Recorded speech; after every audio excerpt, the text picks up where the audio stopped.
Bleeding hands, brave hearts. The cabin was already falling when Caleb Mercer heard the screams. Timber cracked like gunfire across the Montana Valley, and through the dust cloud rising from the collapsed homestead, he saw her. A young woman pinned beneath splintered beams, one arm wrapped around a bundle that wouldn't stop crying. No neighbors. No help coming. Just him, his horse, and the knowledge that every second he hesitated was a second closer to death for both of them. If you want to know whether love begins with rescue or becomes something more, stay until the end. Like this story, and comment what city you're watching from so I can see how far these Montana mountains reach. The spring of 1873 had painted Montana territory in shades of hope. Meadows thick with lupine, snowmelt rushing through creek beds, aspens unfurling tender leaves against a sky so blue it hurt to look at directly. Caleb Mercer had spent the morning tracking 3 Mustangs through the high country, work that required patience more than speed, silence more than skill. He'd been a horse wrangler for 7 years, ever since his father's death left him the trade and nothing else, and he'd grown comfortable with solitude the way some men grew comfortable with whiskey. He was walking his gelding along a ridgeline, giving the animal a rest after a hard climb, when the sound reached him. A scream. Not animal. Human. Female. Cut short, then rising again with the kind of desperation that bypassed thought and struck straight at instinct. Caleb spun toward the sound, his hand already on his rifle before his mind caught up. Below him, maybe half a mile down the slope, a thin column of dust rose from what should have been empty valley. He'd ridden this country enough to know there was a homestead tucked in the cottonwoods down there. Small operation, barely a year old, the kind of claim that showed more optimism than sense. The screaming continued. Then came a sound worse than screaming, a baby's cry, high and terrified. He didn't think. He mounted and kicked his horse into motion, guiding the gelding down the treacherous slope with the recklessness of a man who understood that some moments don't wait for careful consideration. Stones scattered beneath hooves, branches whipped his face. The baby's crying grew louder, more frantic, joined now by a woman's voice shouting words he couldn't yet make out. When he broke through the cottonwoods into the clearing, his stomach dropped. The cabin, if you could call the rough structure a cabin, had collapsed on itself like a house of cards. The roof beam, never properly supported, had given way on the south side, bringing down half the wall and most of the roof in a cascade of timber, sod, and broken dreams. Dust still hung in the air, making everything look like a daguerreotype, colorless and distant. But the crying was anything but distant. "Help! Please, someone help!" Caleb dismounted before his horse had fully stopped, his boots hitting dirt as his eyes scanned the wreckage. There, beneath a tangle of beams near what used to be the door, he saw her. A woman, maybe 25, pinned from the waist down by a heavy roof timber. Her face was streaked with dust and tears, her dark hair fallen loose from its pins, and in her arms, protected by her body but screaming with the fury of the terrified, was an infant wrapped in what had once been a clean blanket. "I'm here!" Caleb called, already moving toward her, his mind racing through possibilities and discarding most of them as quickly as they formed. "I'm here. Stay still." "I can't. The baby, please. The baby." Her voice broke on the last word, and Caleb saw why. The beam across her legs was shifting slightly with each of the baby's movements, settling deeper into the debris.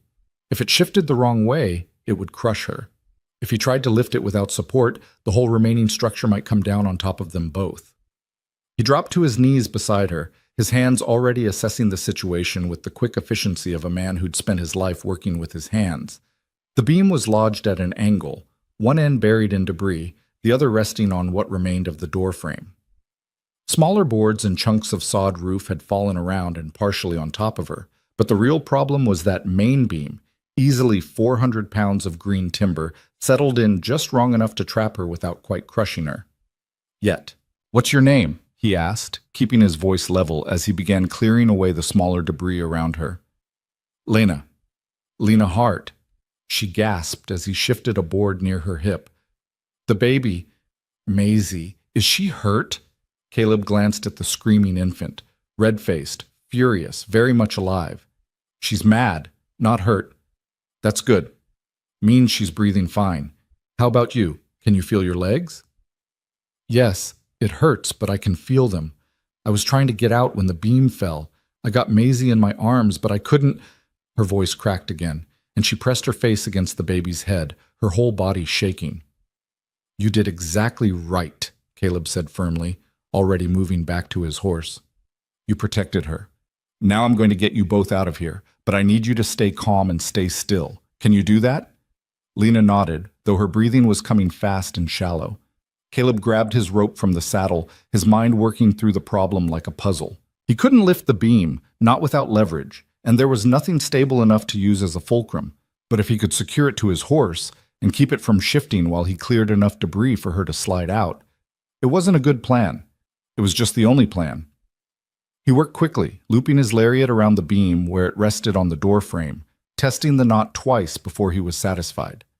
Then he led his horse into position, playing out rope until he had the angle right. When I signal my horse to pull, he told Lena, this beam is going to lift just slightly and shift west.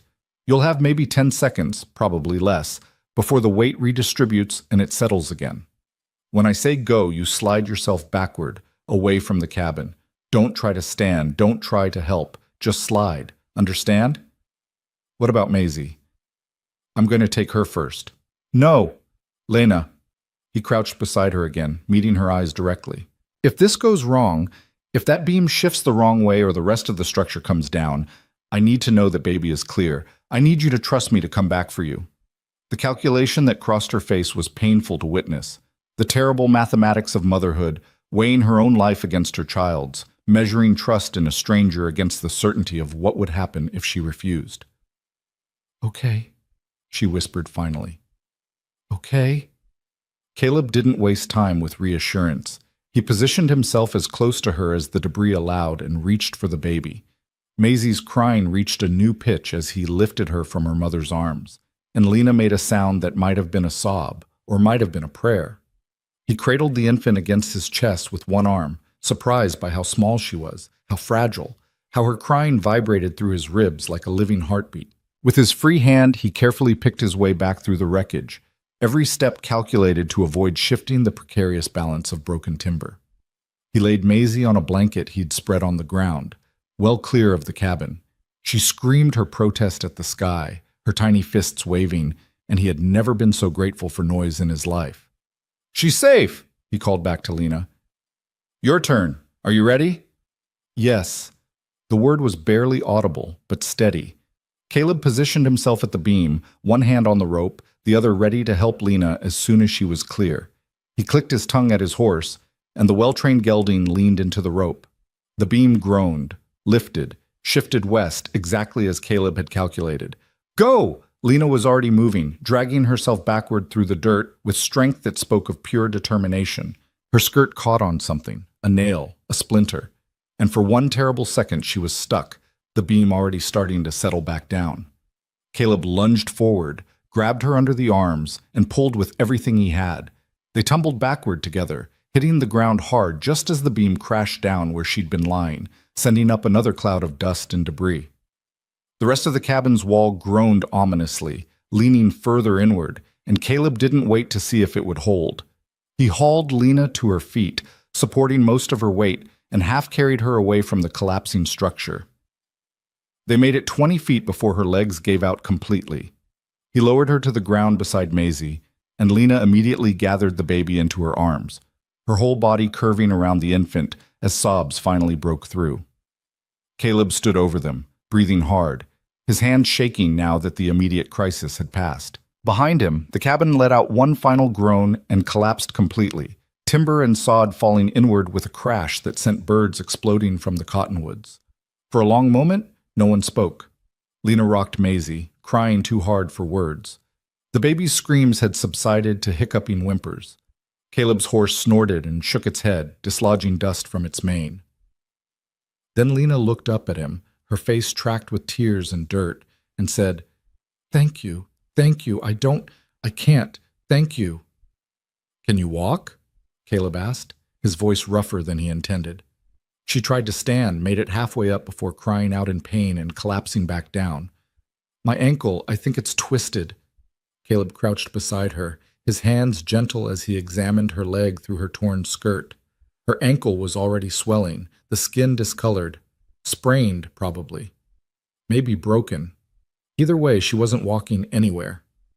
"Where's your husband?" he asked. Something shuddered in her expression. Town. Silver Creek. He went 3 days ago for supplies. 3 days. Caleb looked around the clearing, taking in details he'd been too focused to notice before. No horse in the small corral, no smoke from a cooking fire. The cabin, what was left of it, had clearly been built by someone with more enthusiasm than skill, the kind of hasty construction that spoke of a man wanting to claim land without putting in the time to do it right. Anyone else nearby? Neighbors? The Johnsons, maybe 3 miles north, but we haven't. She looked down at Maisie, her jaw tight. We keep to ourselves. Translation. They'd worn out their welcome or never established any to begin with. Caleb had seen it before, young couples chasing the promise of free land and fresh starts, unprepared for how hard Montana could be, how unforgiving. Some made it. Most didn't. He made a decision. Silver Creek's about 12 miles southeast. I can get you there before sundown if we leave now. I can't impose. You're not imposing. You're accepting help. There's a difference. He stood, brushing dirt from his trousers. I'm going to make a travois. Get you and the baby comfortable. Then we're riding out. My things, ma'am, you don't have things anymore. You've got your daughter, your life, and whatever you're wearing. That cabin's gone. The bluntness made her flinch, but she nodded. Reality was setting in. He could see it in her eyes. The shock giving way to the terrible clarity of loss. Everything she owned, everything she'd built, reduced to splinters and dust in the time it took to draw 3 breaths. Caleb worked quickly, cutting saplings and lashing them together with rope, securing his bedroll across them to make a rough but serviceable platform. He'd made travois before for injured horses. The principle was the same, even if the cargo was more precious. Lena watched him work, Maisie dozing fitfully against her shoulder, and something about the silence between them felt less awkward than it should have. I'm Caleb, he said finally, testing the knots one more time. Caleb Mercer, horse wrangler. I work the territory between here and the Yellowstone, mostly. Lena Hart, she said, though he already knew. And this is Maisie, 4 months old. She paused.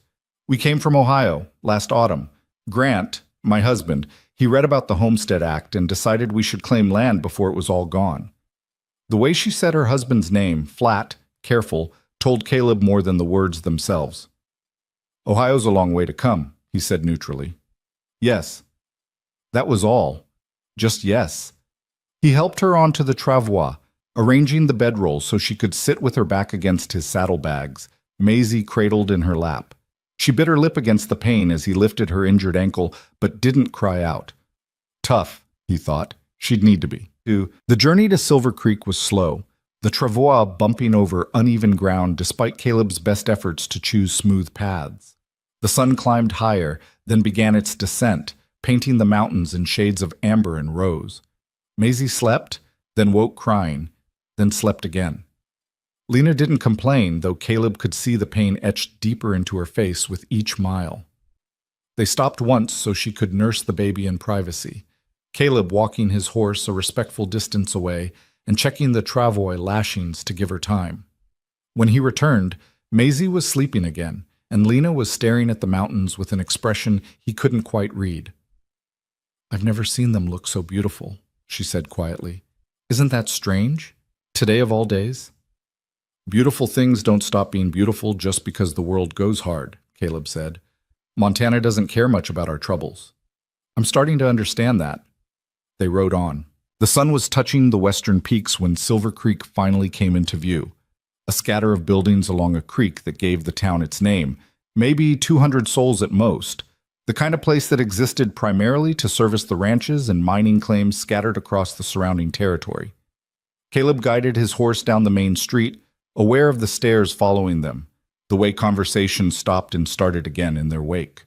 He pulled up in front of Ella Brennan's boarding house, a neat 2-story structure that was one of the few buildings in town painted instead of left raw wood. Ella herself was sweeping the porch, and she looked up at the sound of hooves, her eyes widening as she took in the sight. A dust-covered man leading a horse, pulling a travois, bearing a young mother with a baby, and an expression of complete devastation. "Mercy," Ella breathed, the broom clattering to the porch boards. "What happened?" "Her cabin collapsed," Caleb said, dismounting. "She needs a room, a doctor for that ankle, and probably just about everything else." Ella Brennan had run her boarding house for 15 years, and she'd seen every kind of tragedy the territory could produce. She didn't waste time with questions. "Bring her inside. I'll send my boy for Doc Harrison. You," she pointed at Caleb, "help her upstairs, then get yourself something to eat. You look like you've been dragged behind that horse, not riding it." Between them, they got Lena into a clean room on the second floor, Ella clucking and organizing like a general deploying troops. She took Maisie from Lena's arms despite the mother's protest, promising to bring the baby back as soon as she'd been properly cleaned and checked over. A girl of maybe 14 appeared with hot water and clean cloths. Another brought a tray with bread, cheese, and tea. Caleb stood awkwardly in the doorway, suddenly aware that his part in this story was probably over. He'd done what any decent person would do. Now the town's machinery of charity and curiosity would take over, and Lena Hart would become someone else's concern. "Thank you," Lena said again, looking at him from where she sat on the edge of the bed, her hands twisted together in her lap. "I don't know how to... I'll never be able to..." "You don't owe me anything," Caleb interrupted.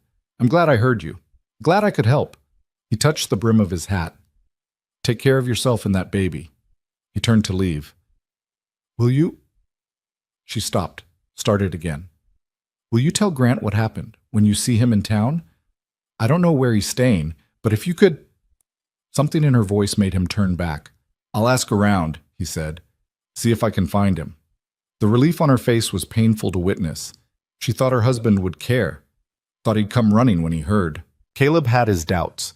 A man who'd leave his wife and infant daughter alone in a poorly built cabin for 3 days probably wasn't going to win any prizes for devotion. But he kept those doubts to himself. He found Ella in the kitchen, organizing the chaos of care with the efficiency of long practice. "I need to find her husband," he said. "Grant Hart. He came to town 3 days ago. You know him?" Ella's expression went carefully neutral. "I know of him." "Where can I find him?"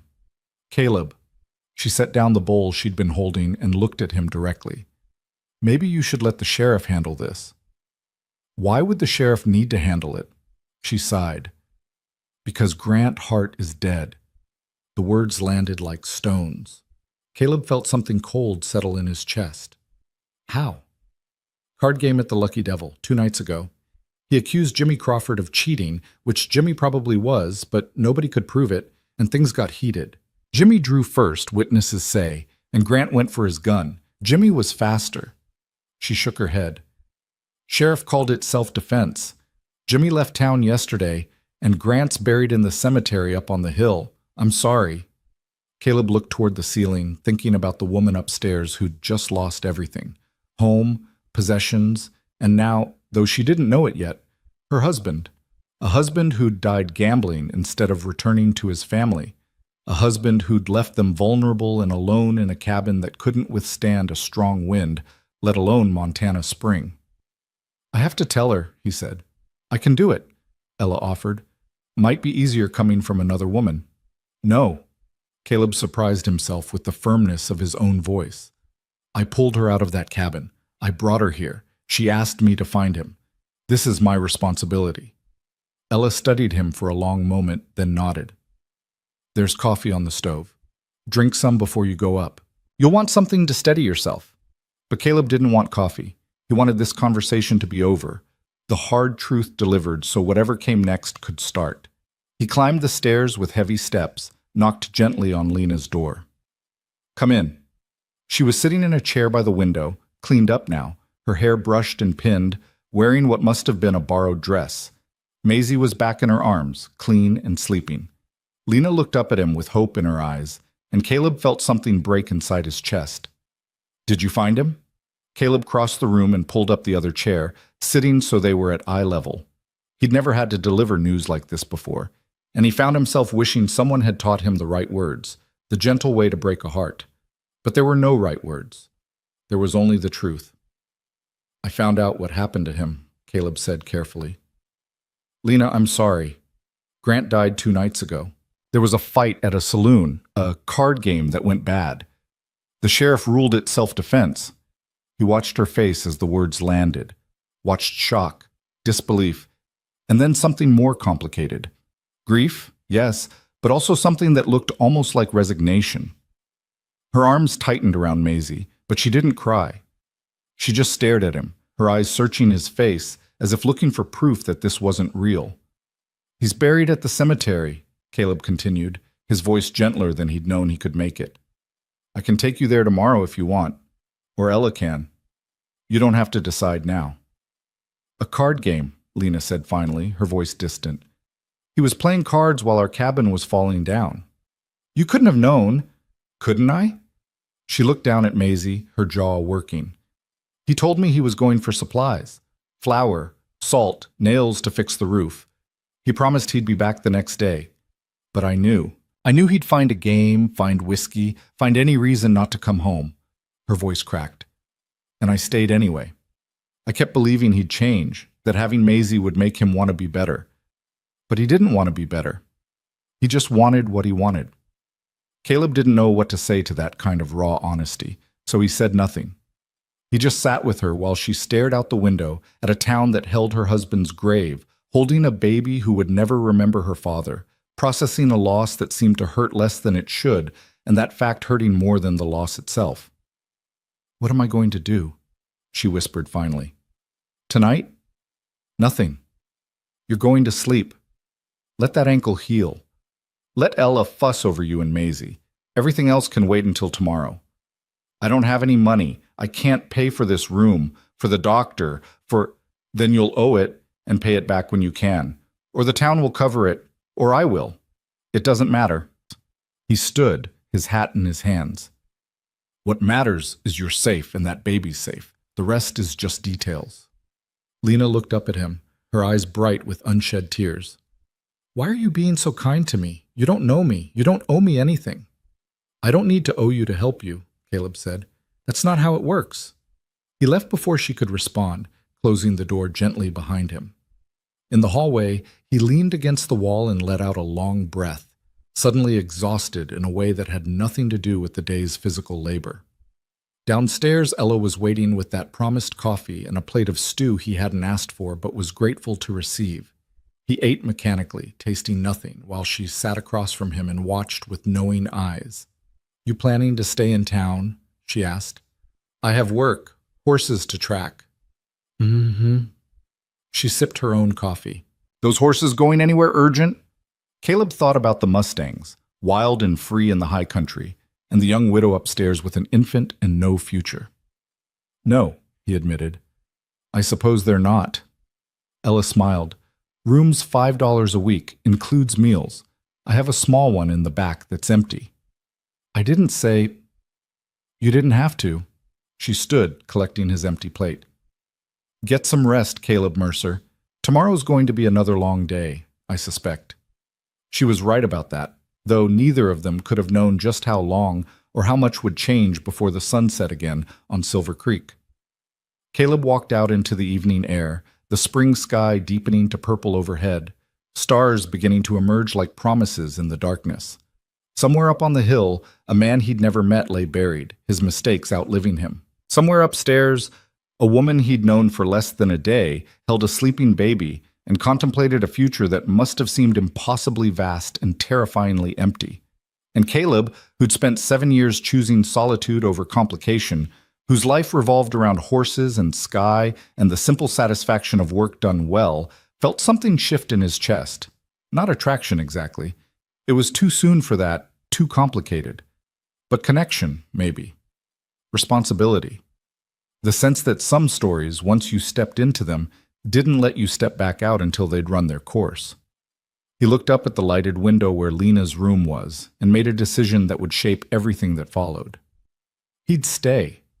Not forever. He wasn't fool enough to promise that, but long enough to make sure she landed on her feet. Long enough to know she and Maisie would be all right. It was the least he could do. It was, he would learn, the most important thing he'd ever done. Morning came too bright and too early, sunlight slanting through the boarding house window like an accusation. Lena woke with Maisie whimpering against her chest and pain shooting through her ankle with every small movement. For one confused moment, she thought she was still in the cabin, still trapped beneath the beam, still screaming for help that wouldn't come. Then memory crashed back. The collapse, the stranger with bleeding hands, the impossible news delivered in a quiet voice. Grant was dead. The cabin was gone. Everything she'd brought from Ohio, every small possession that had made their rough life bearable, reduced to splinters and dust. She should cry. She knew that. Widows cried. But the tears wouldn't come, and that absence felt like its own kind of guilt. Maisie's whimpers escalated to full crying, the hungry kind that demanded immediate attention. Lena sat up carefully, testing her ankle, and found it swollen tight against the bandage Doc Harrison had wrapped the night before. Sprained, he'd said, not broken, which meant she'd heal, but it would take time. Time she didn't have. Time she couldn't afford. A soft knock at the door interrupted her spiraling thoughts. "It's Ella, dear. May I come in?" "Yes." The boarding house owner entered carrying a tray laden with more food than Lena had seen in weeks. Eggs, bacon, fresh bread, jam, milk still cold from the spring house. Behind her came the young girl from last night, her arms full of folded fabric. "This is my daughter Sarah," Ella said, setting the tray on the small table by the window. "She's brought you some clothes. They might be a bit large, but they're clean and whole, which is more than can be said for what you arrived in." Lena looked at the torn, dust-stained dress draped over the chair and felt heat rise in her cheeks. "I can't accept charity." "It's not charity. It's neighborliness. There's a difference." Ella's tone was firm but kind. "Now Sarah's going to help you wash up and change while I take this sweet girl downstairs for a proper feeding. Don't argue. You can't nurse properly on an empty stomach, and Maisie needs you strong." Before Lena could protest further, Ella had scooped up the baby with the practiced ease of someone who'd raised 5 children of her own. Maisie's crying paused in surprise, then resumed at a lower volume, more bewildered than distressed. "We'll be in the kitchen," Ella said. "Take your time, and eat every bite of that breakfast, you hear me?" When they were gone, Sarah helped Lena stand and hobbled to the wash basin. The girl worked with quiet efficiency, heating water, laying out soap and towels, her young face carefully neutral in a way that suggested she'd been instructed not to ask questions. "How old are you?" Lena asked, needing to fill the silence with something other than her own thoughts. 14, ma'am. 15 next month." "Do you go to school?" "Used to. Teacher left last fall, and nobody's replaced him yet." Sarah wrung out a cloth and handed it to Lena. "Mama says maybe in the autumn someone new will come, but folks are more worried about getting crops in than education right now." Lena washed her face, her neck, her arms, watching the water turn gray with dirt and grief. A teacher. The town needed a teacher. The thought lodged in her mind like a seed finding soil, but she pushed it aside. She couldn't think about futures when the present was barely holding together. The clothes Sarah had brought were simple. A work dress of sturdy brown cotton, a shawl, undergarments that had been mended but were clean. They hung loose on Lena's frame, evidence of too many meals stretched thin, too many months of Grant prioritizing whiskey over food. But they were whole and decent, and Lena felt something loosen in her chest as she buttoned the dress. She could face the world in borrowed clothes better than in rags. Downstairs, the kitchen was warm with cooking smells and crowded with women. Ella stood at the stove, Maisie content in a makeshift cradle fashioned from a wooden crate lined with blankets. 3 other women sat around the table, their conversation pausing as Lena entered on Sarah's supporting arm. "There now?" Ella said. "Ladies, this is Lena Hart. Lena, this is Martha Johnson, Claire Peterson, and Ruth Miller. They've come to help." Help. The word carried weight Lena wasn't sure she could bear. She lowered herself into the chair Sarah pulled out, her ankle throbbing, and faced the women who'd come to catalog her disaster. Martha Johnson was a square-built woman with capable hands and eyes that missed nothing. "My husband and I have the claim north of where you were. I'm sorry we didn't know you better. Sorry we didn't check on you more often." "We kept to ourselves," Lena said quietly. "That was our choice." "Well, it's not your choice now." Claire Peterson was younger, maybe 30, with red hair escaping from her bun and a direct manner that might have been off-putting if her eyes weren't so kind. You're part of this community whether you like it or not, and communities take care of their own. Ruth Miller, oldest of the three with silver threading her dark hair, leaned forward. We've taken up a collection. It's not much, $23, but it's yours, for immediate needs. Lena stared at the small pile of coins and bills on the table. $23. More money than she'd seen in months. More kindness than she knew how to accept. I can't. You can and you will, Ella interrupted, sliding a plate of food in front of her. Now eat. You can argue about it later when you have the strength. The food was as good as it looked, and Lena found herself eating with an appetite she hadn't felt in months. Around her, the women talked in low voices, planning her life with the same efficiency they'd used to plan a church social. She'll need boots. Those slippers won't last a week. And a proper coat. Winter comes early up here. What about work? Can she sew? The hotel needs a laundress, but that's hard on the hands. Lena set down her fork. I can teach. The conversation stopped. 4 pairs of eyes turned to her. I was a teacher in Ohio, she continued, surprised by the steadiness of her own voice. Before I married, I taught reading, writing, arithmetic, history. Sarah mentioned the school needs someone. Martha and Claire exchanged glances. Ruth sat back in her chair, arms crossed, assessing. The last teacher was a drunk who left owing money to half the town, Martha said bluntly. Before that, we had a nice young man who lasted 2 months before his wife made him move back to civilization. The school board's been burned twice. They're not eager to hire again. I'm not a drunk, and I'm not leaving. Lena looked down at Maisie, sleeping peacefully in her crate. I have nowhere to go. This is my home now, whether I chose it or not. I can teach your children. I want to teach them. It doesn't pay much, Claire warned. Maybe $30 a month, and only during school terms. Summer, you'd have to find other work. $30 a month.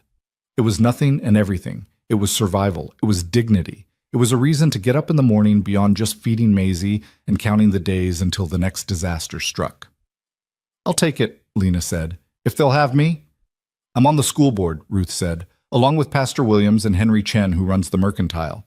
I can't promise anything, but I can get you an interview. That's a start.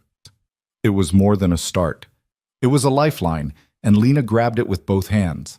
The women left an hour later, promising to return with more clothes, more advice, more help that Lena was learning to accept, if not quite believe she deserved. Ella shooed her back upstairs to rest, taking Maisie with promises to bring her up for nursing in a few hours.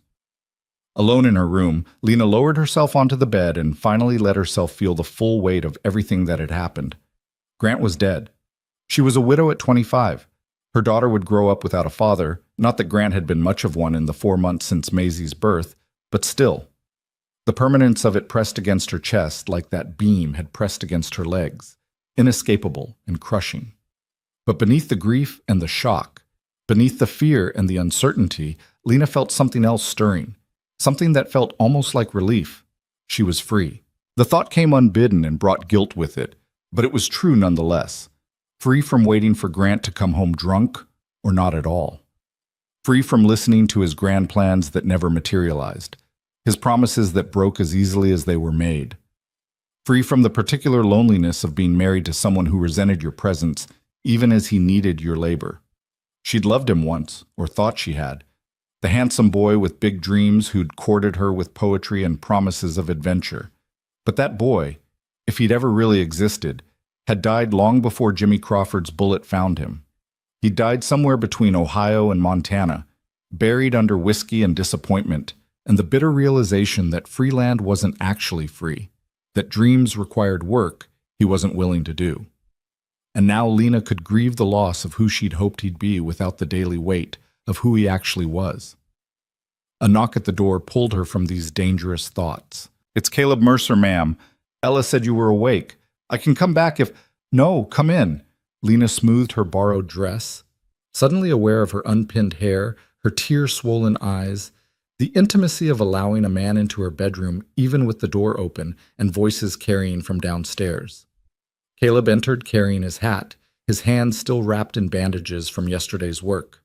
He looked uncomfortable, out of place in the neat room with its feminine touches, and Lena felt an unexpected rush of gratitude for his awkwardness.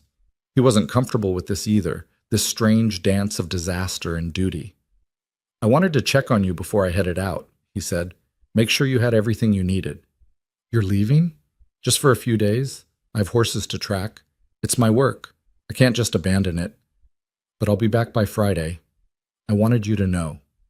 Lena didn't know why it mattered that he'd be back, why the thought of him leaving made something tighten in her chest. He'd done his duty and more. He owed her nothing. But she heard herself say, "Thank you for telling me. Also, I settled your bill with Doc Harrison, and I told Ella to put your room and board on my account for the next 2 weeks. That should give you time to—" "No!" Lena struggled to sit up straighter, ignoring the protest from her ankle.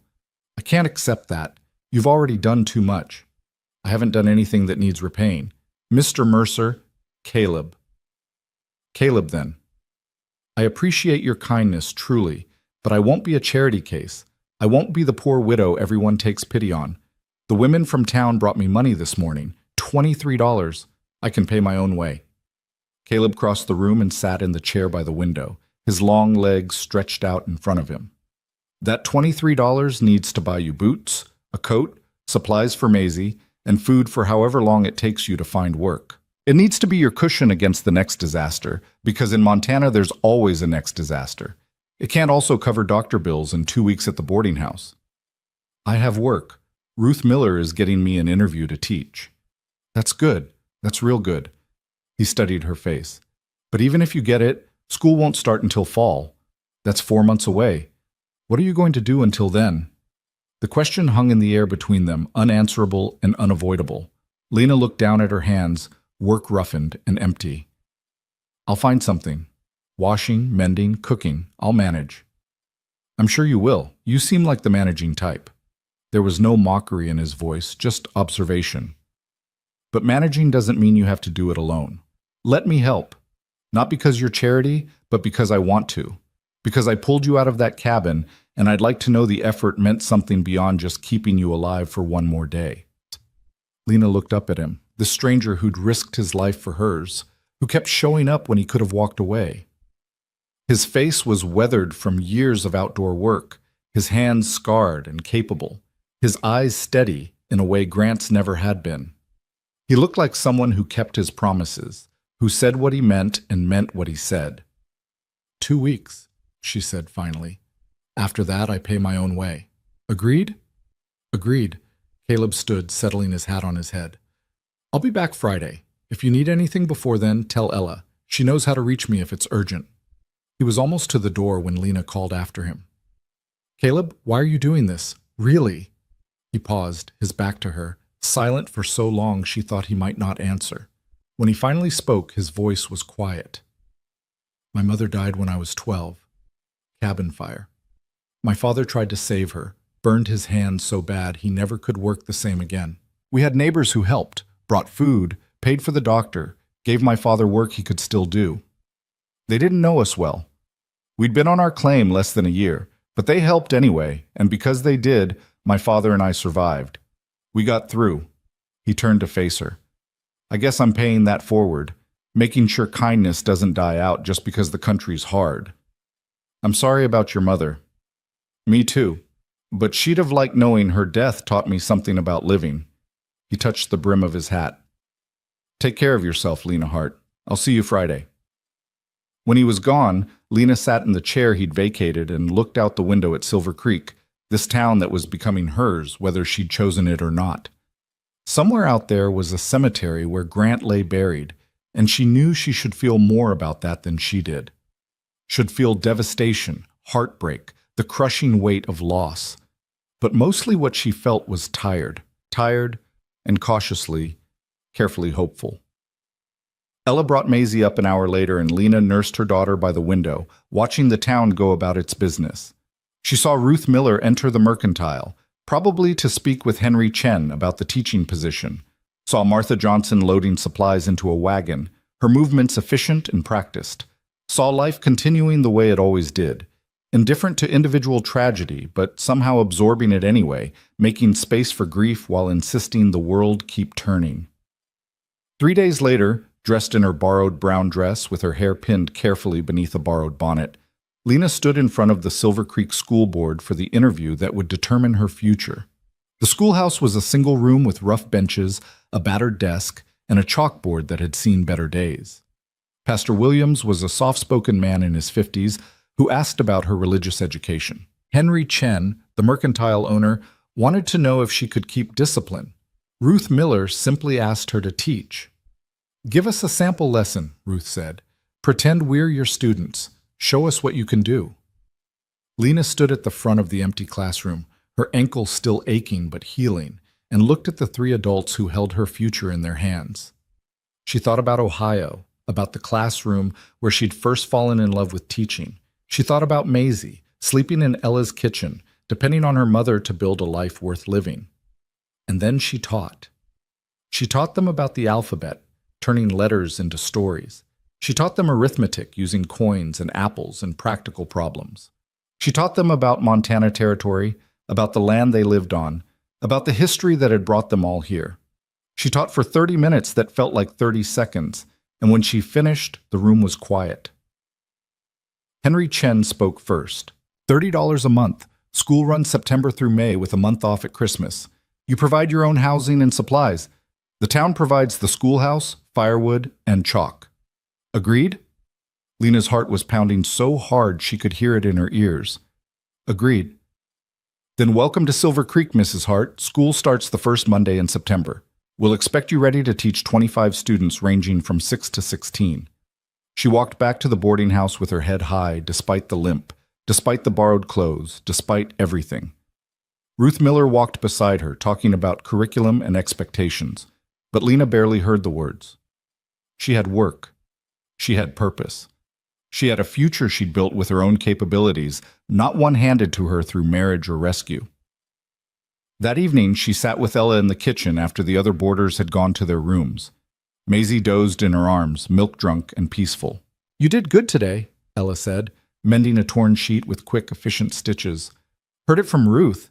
She said you taught circles around that drunk they had last year. I need to find permanent housing before September, somewhere I can afford on a teacher's salary. There's a small cabin behind the church, used to be the parsonage before Pastor Williams built his house. It's not much, but it's sound. I could speak to him about renting it to you. I'd appreciate that." Ella set down her mending and looked at Lena directly. "You know folks are going to talk. Young widow, strange man paying her bills, living on her own with a baby. You need to be prepared for that. Let them talk, I know the truth. The truth doesn't always matter when people are determined to gossip." Ella's expression softened. "But for what it's worth, I think Caleb Mercer's a good man. I've known him 5 years, and I've never seen him act dishonorably. Whatever kindness he's shown you, it's genuine." "I know." And she did know somehow, knew it in the same instinctive way she'd known Grant's promises were empty, even as she'd wanted to believe them. "He'll be back Friday." "Yes, he will." Ella picked up her mending again, a small smile playing at her lips. "And I suspect he'll keep coming back, interview or no interview, teaching position or no teaching position. That man's got a protective streak wide as the Missouri, and you've caught his attention. I'm not looking for another husband." "Didn't say you were, but sometimes life gives us what we need instead of what we're looking for, and it's wise to know the difference." Friday came with rain, the first real storm since the cabin collapse. Lena stood at her window and watched lightning crack across the sky, remembering the sound of timber splitting, of her own voice screaming for help. She held Maisie closer and whispered promises into her daughter's soft hair. Promises about safety and stability and a life where walls stayed standing. When Caleb arrived just before supper, rain-soaked and leading a horse that looked as tired as he did, Lena was in the kitchen helping Ella prepare the evening meal. She heard his boots on the porch, heard his voice asking after her, and felt something warm uncurl in her chest that had nothing to do with the cooking fire. "You're back," she said, turning from the stove with a wooden spoon still in her hand. "Said I would be." He stood in the doorway, dripping water onto Ella's clean floor, and smiled. "Heard you got the teaching position. Congratulations." "Thank you. I start in September." "That's good. That's real good." He glanced at Ella, then back at Lena.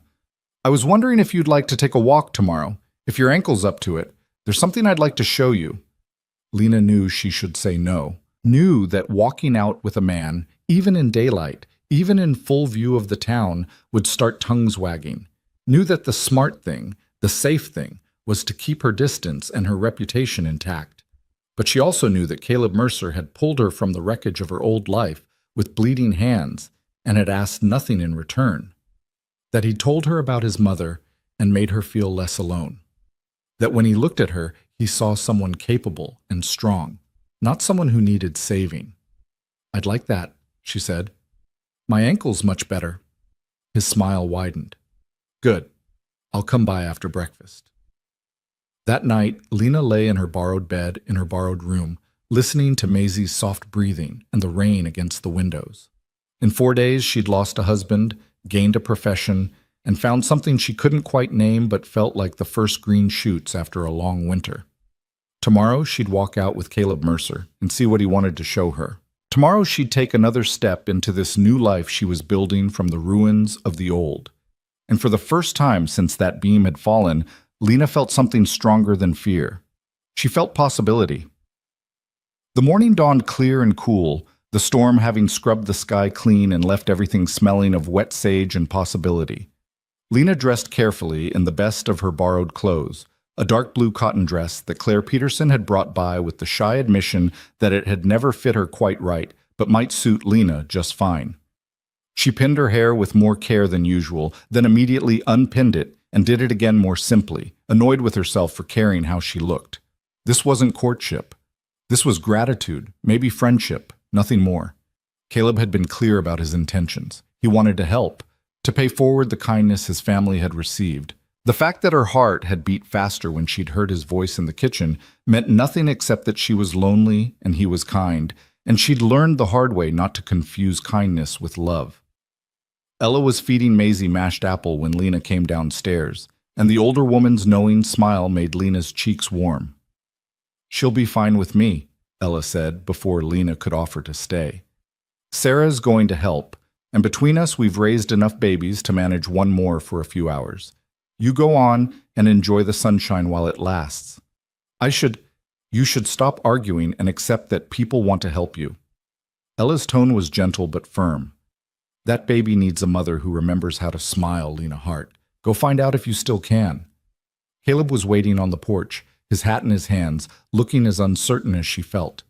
He'd cleaned up since yesterday, his shirt pressed and his hair still damp from washing, and Lena realized with a start that he was nervous too. Somehow, that made everything easier.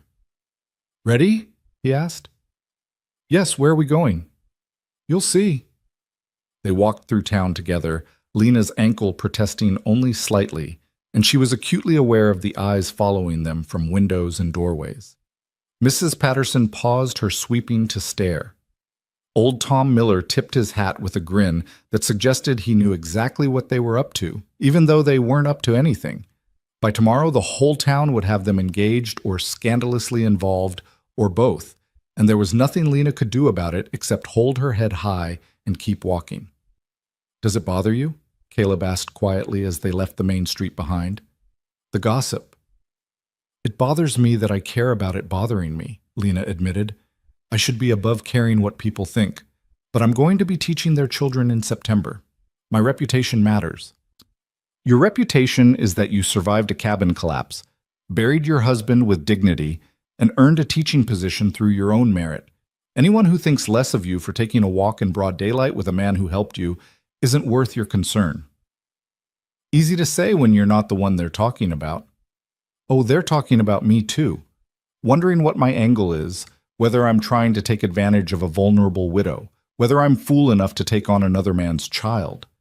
He glanced at her, his expression unreadable. "I've heard it all in the mercantile, the saloon, the feed store.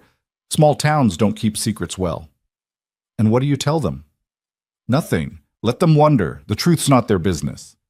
They'd reached the edge of town now, following a path that led toward the creek. The water ran high from the storm, rushing over stones with a sound like constant conversation. Cottonwoods lined the banks, their leaves bright green and shimmering in the breeze, and wildflowers dotted the meadow beyond. Lupine and Indian paintbrush and varieties Lena didn't know the names for yet. It's beautiful, she said softly. It is, but that's not what I wanted to show you. Caleb gestured to a spot where the path forked, one branch following the creek, the other climbing a gentle rise. This way! They took the rising path, Lena's breath coming harder as the slope increased. Caleb matched his pace to hers, never rushing, occasionally offering his arm when the ground grew rough. At the top of the rise, he stopped and pointed. There. Lena looked and felt her breath catch. Below them, nestled in a small valley where the creek widened into a lazy curve, sat a homestead. Not a rough cabin like the one that had collapsed on her, but a real house, small but solid, built from milled lumber with a stone chimney and glass windows that caught the morning sun. Behind it stood a barn in better repair than most she'd seen, and beyond that fenced pastures where a handful of horses grazed. That's my place, Caleb said quietly. I built it over 5 years, piece by piece. Started with just the barn and lived in it through 2 winters while I saved enough for lumber. Built the house the 3rd year, added the chimney the 4th. It's not fancy, but it's sound, storm-proof, built to last. Lena stared at the homestead, trying to understand why he'd brought her here. It's lovely. It's lonely. The words came out rougher than he probably intended. I built it thinking I'd need the space eventually, that I'd find someone to share it with. But the work kept me busy, and the years kept passing, and here I am at 32 with a house too big for one person and no prospects of that changing. Caleb, I'm not proposing, he interrupted, his cheeks flushing. God, that came out wrong. I just wanted you to see that I'm not some drifter with nothing to offer, that I have roots here, a life here, that when I say I want to help you, it's not charity and it's not pity, it's... He stopped, struggling for words. It's what? Lena asked gently. He turned to face her fully, his eyes searching hers with an intensity that made her chest tighten. I pulled you out of that cabin, and for a minute I thought I was too late. I thought you and Maisie were going to die right there in front of me, and there wouldn't be a damn thing I could do about it. And then you lived, you both lived, and I felt like I'd been given something, a second chance to do things right, to be the kind of man who doesn't walk away when things get hard. You barely know me. I know you're stronger than you think you are. I know you fought for your daughter when that beam was crushing you. I know you took a teaching job instead of looking for another husband to solve your problems, which means you value independence over security. I know when you look at those mountains, you see beauty instead of threat, which means Montana hasn't broken you yet. He paused. And I know that when I'm tracking horses in the high country, I think about you and Maisie back in town, and I want to make sure you're all right. Want it more than I've wanted anything in a long time. Lena's throat tightened with emotions she didn't know how to name. She'd married Grant for love, or what she'd thought was love. The breathless, reckless kind that felt like falling and promised to feel like flying. It had been neither. It had been slow disappointment, steady diminishment, the gradual understanding that the man she'd loved existed only in her imagination. What Caleb was offering felt different, steadier, like ground that wouldn't shift beneath her feet. I can't, she said, hating how the words hurt to say. I can't be what you need, Caleb. I'm broken in ways I don't even understand yet. My husband's been dead less than 2 weeks, and I should be devastated, but instead I feel relieved. And what kind of person does that make me? I have a daughter to raise, a job to prepare for, a whole life to rebuild from nothing. I don't have room for whatever this is. I'm not asking for room. I'm asking for time. Time to prove that not every man is Grant Hart. Time for you to heal enough to trust again. Time for us to figure out if this, he gestured between them, is something real or just 2 lonely people finding comfort in each other. And if it's just comfort, then we'll be friends, and that'll be enough. He said it simply, like he meant it, and Lena wanted desperately to believe him. I need to focus on Maisie and the teaching position. That has to come first. I wouldn't expect anything else. And I won't let people in town think I'm some woman who jumps from one man's bed to another before her husband's even cold in the ground. Then we'll be so proper it'll bore them to tears. No walks without a chaperone. No visits without Ella present. Nothing that gives anyone ammunition. He smiled slightly. Though I reserve the right to help you move furniture when you get that cabin behind the church, because that's just neighborly. Despite everything, Lena felt her lips curve into an answering smile. Just neighborly, completely above reproach. They stood there on the rise, looking down at Caleb's homestead and the valley beyond, and something settled between them. Not a promise exactly, not even an agreement, just an understanding that whatever happened next would happen slowly, carefully, with both of them choosing each step instead of being swept along by circumstance or desperation. "Thank you for showing me this," Lena said finally, "for being honest about what you want. Thank you for not running screaming in the opposite direction. The day's not over yet." His laugh was startled and genuine, and it made something warm bloom in Lena's chest. When was the last time she'd made someone laugh? When was the last time she'd laughed herself, really laughed, instead of just going through the motions of living? They walked back to town by a different path, this one following the creek more closely. Caleb pointed out plants as they went, wild roses that would bloom in June, chokecherries that made excellent jam, yarrow that could be used for medicine. His knowledge was practical and deep, the kind that came from years of paying attention, and Lena found herself hungry for it. She'd spent so much time just surviving that she'd forgotten to learn the land she lived on. "My students will need to know these things," she said, touching the leaves of a sage plant he'd identified. "Not just book learning, but how to live here. I could help with that. Come talk to the class about horses, about reading the land, if you wanted." "I'd like that." And she would.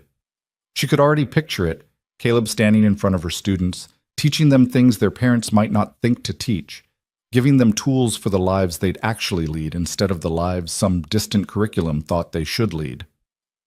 When they reached the boarding house, Ella was on the porch with Maisie in her arms, both of them looking content in the afternoon sunshine. The baby's face lit up when she saw Lena, and Lena felt her heart squeeze with fierce, protective love. "Did she give you any trouble?" Lena asked, taking Maisie and breathing in her daughter's sweet baby smell. "Not a bit. She's an angel." Ella's eyes moved between Lena and Caleb, reading things that Lena wasn't sure were written yet. "You two have a nice walk." "Very nice," Lena said. "Caleb showed me his homestead." "Did he now?" Ella's smile was knowing. "That's quite an honor. He doesn't show that place to just anyone." Caleb shifted his weight, suddenly looking like a boy caught stealing apples. "I should get going. Need to check on some things at the livery." He touched his hat brim. "Mrs. Brennan, Lena, I'll see you both soon." He was halfway down the street before Ella spoke again. "That man's falling in love with you?" "Don't be ridiculous. We barely know each other. Love doesn't wait for long acquaintance. Sometimes it just shows up and starts making itself at home whether you're ready or not." Ella held the door open, following Lena inside. "Question is, what are you going to do about it?" "Nothing. I'm going to focus on Maisie and my teaching position and building a stable life." "Mm-hmm. And when he keeps showing up, when he keeps helping, when he keeps looking at you like you hung the moon and you start looking back?" Lena didn't have an answer for that. She carried Maisie upstairs and spent the rest of the afternoon playing with her daughter, reading to her from one of the books Ella had lent them, trying not to think about blue eyes and calloused hands and a house built to last. The next week passed in a blur of activity. Pastor Williams agreed to rent her the cabin behind the church for $8 a month. And the day Lena signed the agreement, she felt like she'd signed something far more significant than a lease. She had a home, her own home. A place that no one could take away as long as she made her payments, a place where she and Maisie could build a life. The cabin needed work. The windows wanted washing, the floor needed scrubbing, the walls could use fresh whitewash. But the roof was sound, and the door hung straight, and the small iron stove drew clean. Lena stood in the empty space and felt possibility fill her lungs like fresh air. Caleb appeared the next morning with lumber for shelves and offered to help install them if she wanted. Ella came with him, ostensibly to supervise but really to serve as chaperone, and between the three of them they transformed the rough space into something livable. Martha Johnson brought a table and 2 chairs her children had outgrown. Claire Peterson contributed curtains. Ruth Miller arrived with a crate full of kitchen supplies and a knowing look that said she understood exactly what it meant to start over with nothing.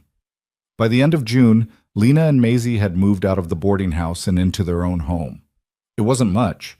One room that served as kitchen, bedroom, and living space, with barely enough space for the bed, the table, and a cradle Caleb had built during his evenings, but it was theirs. The first night in this cabin, Lena sat at her new table with Maisie asleep in her new cradle and tried to write a letter to her sister back in Ohio. She wanted to explain what had happened, wanted to share the terrible and wonderful changes that had transformed her life, but the words wouldn't come. How could she explain that Grant's death had freed her? That losing everything had somehow given her more than she'd ever had? That a stranger's kindness had shown her what partnership could look like when it was chosen instead of desperately grabbed? She put the pen down and looked around her small home, her safe home, her earned home. Tomorrow she'd start preparing for the school year, reviewing curricula, planning lessons, making lists of supplies she'd need. Tomorrow she'd begin the work of becoming the teacher Silver Creek needed. But tonight, she just sat in the quiet and let herself feel grateful.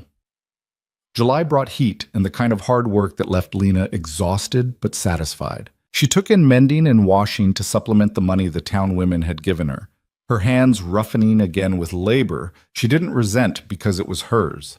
She spent her evenings preparing for school, writing lesson plans by lamplight while Maisie played on a blanket at her feet. Caleb came by twice a week, always with Ella or Sarah in tow, always with some practical purpose, fixing a loose board, adjusting the stove flue, building a small fence for a garden plot. They talked while he worked, and Lena found herself sharing things she'd never told anyone. About her childhood in Ohio, her father who'd died when she was 12, her mother who'd remarried quickly and made it clear Lena was in the way. About meeting Grant at a church social and seeing in him an escape from being unwanted. About the slow realization that she'd traded one kind of unwantedness for another. Caleb listened without judgment, his hands busy with hammer or saw, and sometimes he shared his own stories. About his father drinking himself to death 5 years after his mother's death, leaving Caleb alone at 17. About learning the horse trade from a crow man who'd taught him to read the land and the animals on it. About building his homestead piece by piece, determined to create something permanent in a place where nothing felt permanent.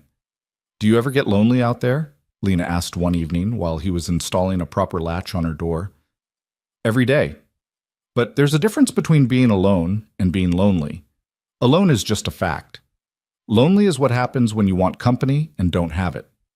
He tested the latch, satisfied with how it caught. "I'm alone most of the time, but I'm only lonely when I let myself think about what I don't have instead of what I do." "And what do you have?" He looked at her directly, his eyes honest. "Work I'm good at, land I've earned, friends who'd help if I asked, and lately, the company of a woman who makes me laugh, and a baby who drools on my shirt without apologizing." He touched the wet spot on his shoulder where Maisie had indeed drooled while he was holding her earlier. "That's more than a lot of men can claim." Lena felt heat rise in her cheeks. "Caleb, I know, too soon, too fast. I'm just being honest about what I feel, not asking you to feel it back." He gathered his tools, giving her space. "You're doing remarkable things here, Lena. Building a life, preparing to shape young minds. Don't let anyone, including me, make you feel like you need more than what you're creating." After he left, Lena sat with Maisie and wondered what it meant that his absence made her cabin feel emptier than it had before he'd arrived. August came with thunderstorms and the first hints of autumn in the air. School would start in 3 weeks, and Lena threw herself into final preparations with focused intensity. She cleaned the schoolhouse until it gleamed, organized supplies, made lists of students and their ages and what she knew of their abilities. She met with parents who wanted to discuss their children's education, and she listened to their concerns about whether a widow could really handle the job, whether she'd be too soft or too distracted or too something. She smiled and assured them she was fully capable, and when they left, she closed her door and let the anger come. How dare they question her competence when they'd hired a drunk last year? How dare they worry about her being distracted when most of the fathers in town spent their evenings at the saloon? How dare they act like being a widow made her less instead of more? But she knew the answer. She was a woman alone, and that made people nervous, made them wonder what she wanted, what she might take, whether she'd disrupt the comfortable order of their town. Never mind that she just wanted to teach their children and raise her daughter. Never mind that she asked nothing from anyone except the dignity of being judged by her work instead of her circumstances. It was Ruth Miller who finally addressed it directly, stopping by the cabin on a sweltering afternoon with a basket of tomatoes from her garden. "There's talk," Ruth said without preamble, settling into one of Lena's chairs, "about you and Caleb Mercer." "There's always talk. This is different. Some of the mothers are concerned that you're setting a bad example. A widow entertaining a man, letting him help around your property, being seen together in town." Lena's hand stilled on the beans she'd been snapping. "He's never been here without a chaperone. We've never done anything improper. I fail to see how accepting help from a kind man constitutes a bad example." "I know that. You know that. But perception matters, especially for a teacher." Ruth leaned forward. "I'm on your side, Lena. I think you're going to be excellent at this job. But I need you to understand that you're being held to a different standard than a man would be.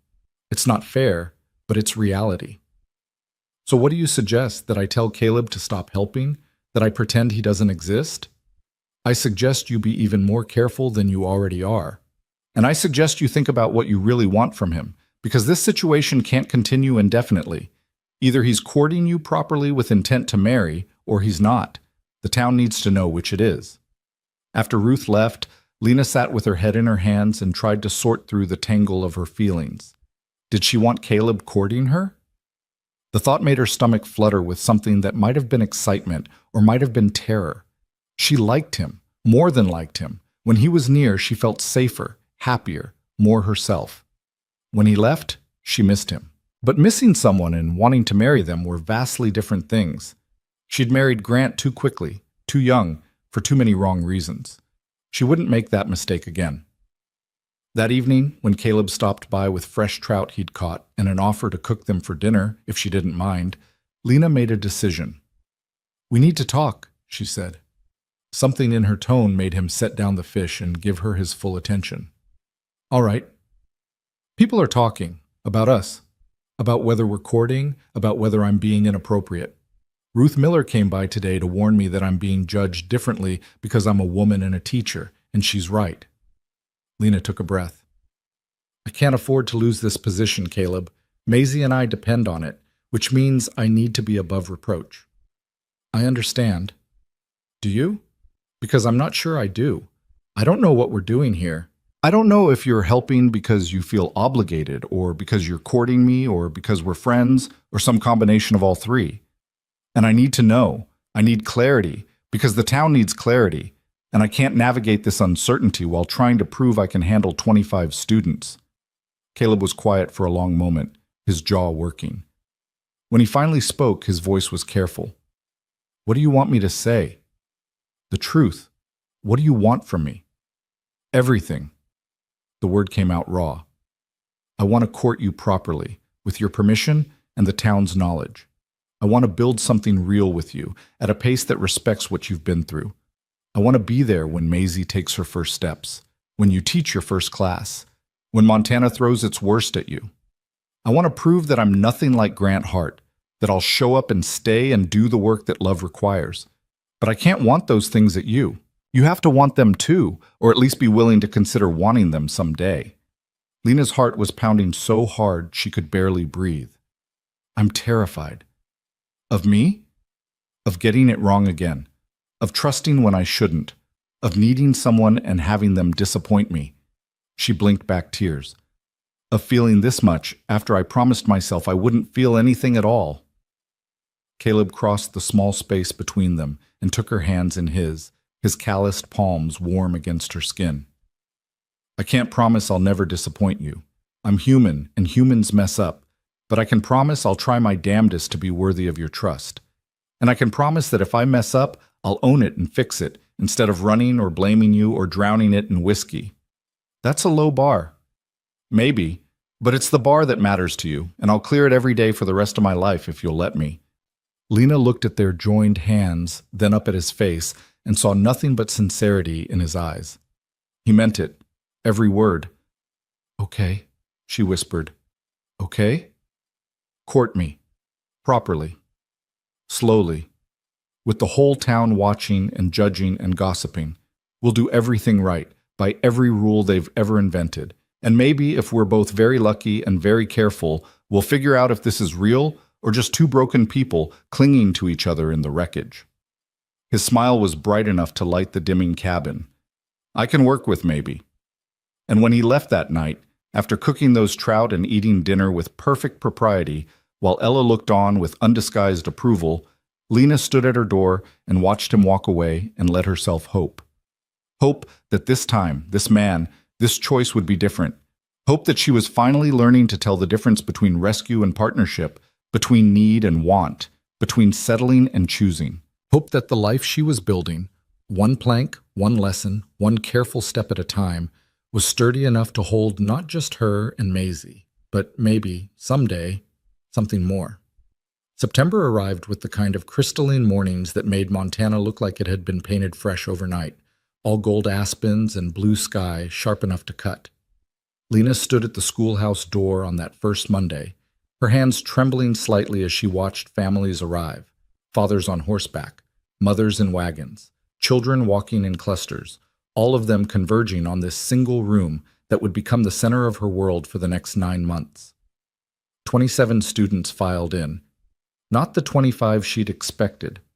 2 families had decided at the last minute that a widow teacher was better than no teacher at all. The children ranged from 6-year-old Emma Chen, tiny and solemn with her black braids and serious eyes, to 16-year-old James Peterson, tall and slouching and clearly resentful at being forced back to school when he'd rather be working his father's claim. Lena took attendance, her voice steady despite the nerves singing through her blood. She established rules: respect, honesty, effort. She divided the students into groups by age and ability. She taught her first lesson on Montana Territory geography, using maps she'd drawn herself and stories that made the children lean forward in their seats. By noon recess, her throat was dry and her back ached from bending over the smallest children's work. But when she stepped outside and saw them playing together, the older ones helping the younger, laughter rising into the clear air, she felt something settle deep in her chest. This was right. This was hers. This was the life she'd chosen, and it was good.